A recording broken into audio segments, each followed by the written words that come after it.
fait passer à l'époque, nous avons récupéré 500 signatures de familles vitrolaises, je dis bien de familles vitrolaises, sur 11 000 personnes impactées. Chacun mesurera l'importance de ces pétitions.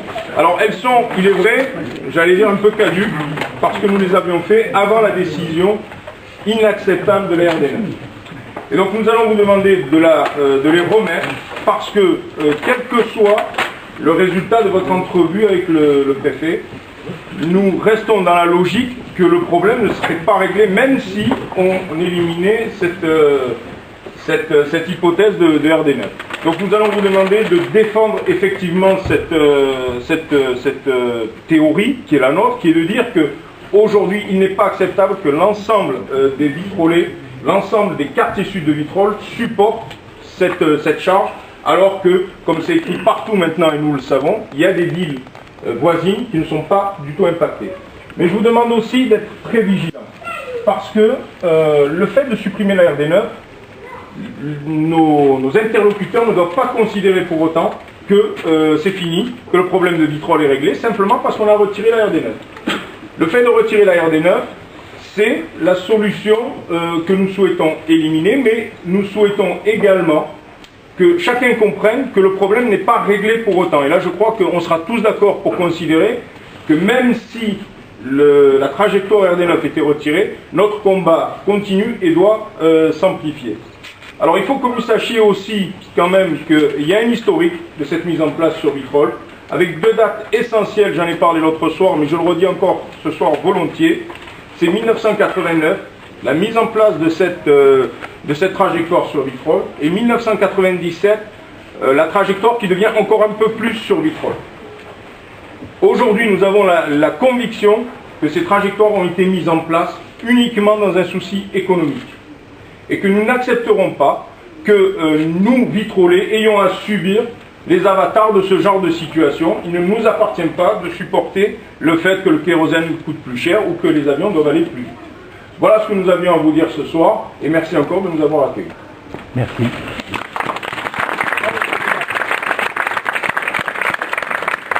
Bon, tout d'abord, je vous redis bonsoir à ceux que je n'ai pas vu, bonsoir et bienvenue.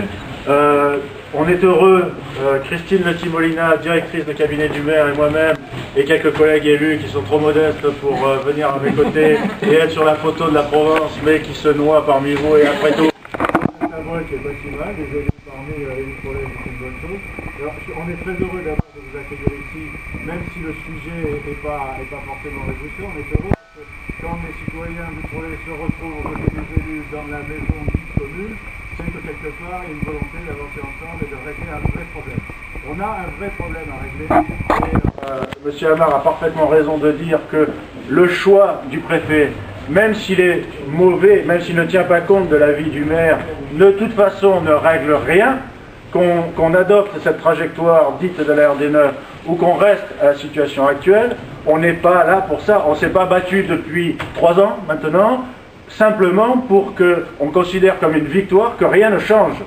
Notre message et le message qu'on délivrera au préfet, si un jour, monsieur le préfet, daigne nous recevoir, quand je vous disais l'autre soir qu'on n'était plus sur un problème d'environnement, de nuisance sonore, mais sur un vrai problème de démocratie, rappelez-vous quand même que le préfet a décidé de ne pas tenir compte de l'avis du maire, c'est-à-dire du représentant de tous les vitrolés. Ça pose un problème. Et quand le maire, le représentant des vitrolés, demande à être reçu par le préfet pour avoir une explication, on n'a toujours pas de retour. Donc on est bien sur un problème de démocratie, on est bien sur le problème posé par un représentant de l'État qui ne considère pas les demandes d'un maire. Et ça, c'est quand même un vrai problème qui montre qu'on a encore du boulot pour être entendu par les autres services de l'État et notamment la direction de l'aviation civile.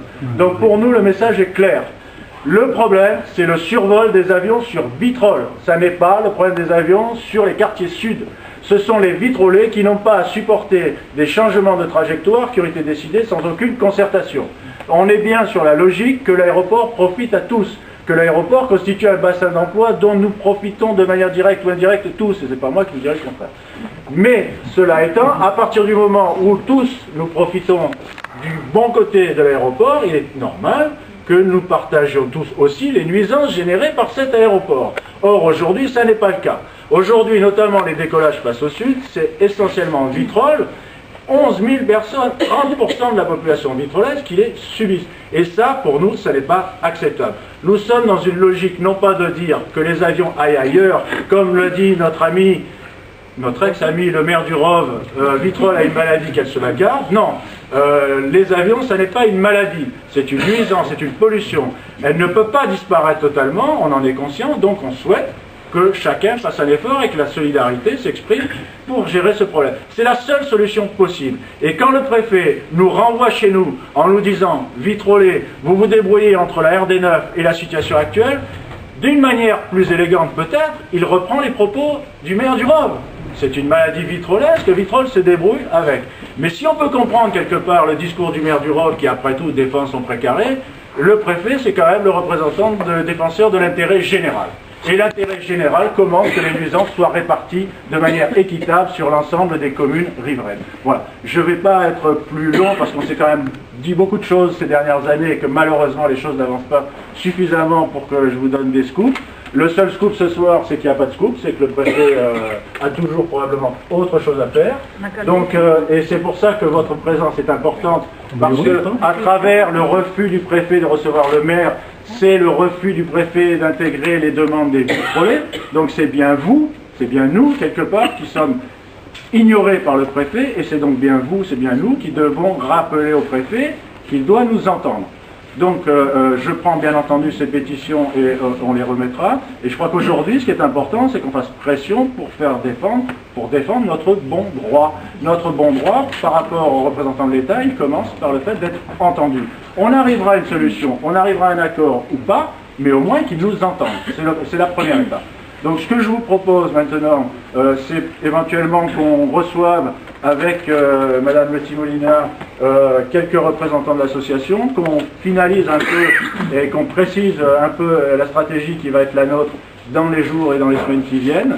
Et puis, encore une fois, de toute façon, vous savez que vous êtes les bienvenus ici d'une manière générale, et vous êtes aussi les bienvenus à la direction du développement durable. Si vous avez quelconque souci, une demande, n'hésitez pas. Je vous rappelle que les élus ne s'usent que si on ne s'en sert pas. On est là pour être sollicités, donc n'ayez pas d'état d'âme. Je sais que parmi vous, il y en a qui n'ont pas d'état d'âme. Eh bien, ils ont raison. Les élus, c'est fait pour ça. Et il faut un peu leur casser les pieds. Il faut qu'ils soient un peu au contact des vitrolais. Et moi, ça me va très bien. Donc, encore une fois, merci d'avoir répondu à l'appel de votre association. Et puis, j'espère que la prochaine fois que vous viendrez, on aura des nouvelles un peu plus réjouissantes à partager. Voilà. À bientôt. Merci.